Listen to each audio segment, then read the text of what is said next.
ঝালকাঠিতে Hezbollah Jamiatul মুসলিহিনের জাতীয় প্রতিনিধি সম্মেলনে অংশ নেন জামায়াত ইসলামের আমির ডাক্তার শফিকুর রহমান। বলেন, সুষ্ঠু নির্বাচনের অপেক্ষায় জাতি। এ নিয়ে অতীতের মতো কোনো মেকানিজমের পায়তারা হলে প্রতিহত করার পাশাপাশি ভোট কেন্দ্র পাহারা দেওয়ার আহ্বান জানান তিনি। এই নির্বাচনে অতীতের মতো কোনো ইঞ্জিনিয়ারিং, কোনো মেকানিজম অথবা ভোট কেড়ে নেওয়ার কোনো পায়তারা চালানো হলে আমি আপনাদেরকে বলবো, আপনারা বুলেট হয়ে বর্জন করবেন। ওই দুষ্ট হাত আপনারা অবশ করে দেবেন।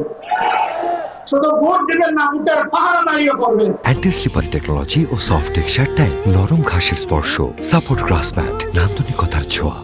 ঝালকাঠি সফর শেষে হেলিকপ্টার যোগে চট্টগ্রামে আসেন জামায়াত আমির। চকবাজার প্যারেড মাঠে অবতরণের পর সাংবাদিকদের সঙ্গে কথা বলেন তিনি। নির্বাচনে লেভেল প্লেইং ফিল্ড নেই জানিয়ে জামায়াত আমির বলেন, নির্বাচনের দিন গণভোট হলে নির্বাচনের জেনোসাইড হতে পারে।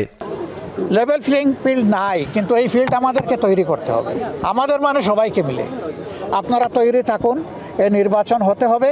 এই নির্বাচন না হলে দেশে সংকট দেখা দিবে। আমরা ক্ষমতায় গেলেও কথা দিচ্ছি, সেই পিয়ার আমরা বাস্তবায়ন করবো ইনশাআল্লাহ।